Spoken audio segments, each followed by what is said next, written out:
वह न्यूनतम पूर्ण वर्ग संख्या जो 12, 15 व 25 से पूर्णतः विभाज्य है कौन सी होगी। ऐसे क्वेश्चंस में लेसर निकाला जाता है, लेकिन हमारी ट्रिक के हिसाब से आपको लेसर नहीं निकालना है, आपको देखना है किस किस संख्या से हमें भाग करके देखना है। तो उसने दो चीजें यहां कही हैं कि 12, 15 और 25 से भाग भी हो जाए और पूर्ण वर्ग संख्या हो। पूर्ण वर्ग संख्या के बाद में डबल जीरो होती है हमेशा, तो सब में है अगर जीरो का क्वेश्चन होता है। फिर पहली संख्या देखनी है पूर्ण वर्ग, 2 दूनी 4, 3 3 9, 4 चौक 16, ये नहीं है तो एक ऑप्शन तो खत्म हो जाएगा। फिर दूसरी चीज देखनी है कि वो 12, 15, 25 से भाग होनी चाहिए। 12 के टुकड़े करो, 3 चौक 12, तो संख्या 3 से भाग होनी चाहिए। और 3 का रूल होता है बच्चों, सभी अंकों को जोड़ दो, अगर वो टोटल जो आएगा जोड़ के अगर वो 3 से भाग होता है तो संख्या भाग से हो जाएगी 3 से। यहां तो नहीं आता, इसे काटो।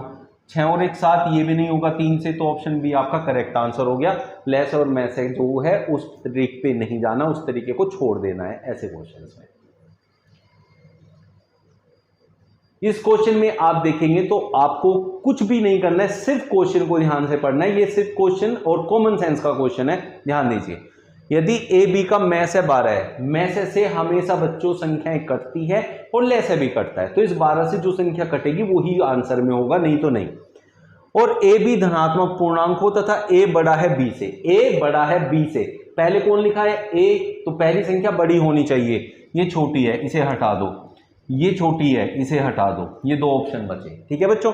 और जो दूसरी संख्या है वो 12 से बड़ी होनी चाहिए, ये भी हट गया, देखिए बच्चों ये भी बड़ी आ गई, जबकि यहां उसने कहा ए बड़ा है बी से, ए बड़ा है बी से, लेकिन बी 12 से बड़ा है, ये खाली 12 ही है, तो इसलिए ऑप्शन डी आपका करेक्ट आंसर हो गया। आगे कुछ करने की जरूरत नहीं है।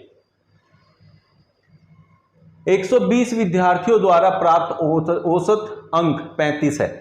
यदि सफल उम्मीदवारों को औसत 39 था और असफल उम्मीदवारों को औसत 15 है, तो उस परीक्षा में सफल हुए उम्मीदवारों की संख्या कितनी है। जब भी ऐसा क्वेश्चन देगा तो आप लोगों ने बीच में उस संख्या को रखना है जो सभी बच्चों का औसत होता है। जो सभी बच्चों का औसत है वो है 35, उसको बच्चों यहां रखो, सफल वालों को यहां रखो और असफल वालों को इधर रखना है जो कि है 15।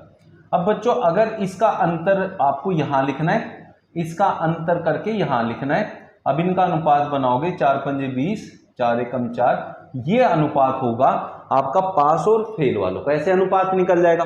अभी आपसे पूछ रहे उस परीक्षा में सफल हुए उम्मीदवार, सफल हुए चाहिए तो सफल का जो अनुपात है जो कि 5 है उसे ऊपर लिखेंगे, बटे में इन दोनों का टोटल रहेगा 5 और 1 6, गुणा में जितने विद्यार्थी है वो यहां ले लो, तो 20 पंजे 100 विद्यार्थी सफल हुए हैं, तो ऑप्शन ए आपका करेक्ट आंसर हो जाएगा। 1/√2 plus √3 plus 1/√3 plus √4 plus 1/√4 plus √5 plus 1/√5 plus √6। इस तरीके से आपको जब भी एक सीरीज बना के देगा पेपर के अंदर, ऐसे क्वेश्चन जब भी आएंगे आपको क्या करना है, आपने ये पहला अंक लेना है जो कि √2 है और लास्ट का अंक लेना है जो कि √6 है, इसमें से इसे माइनस कर दोगे आपका आंसर आ जाएगा। ध्यान क्या रखना है, इन दोनों संख्याओं का जो ये है 2 और 3, 3 और 4, इनका अंतर 1 रहना चाहिए, तब ये ट्रिक आपकी काम करेगी।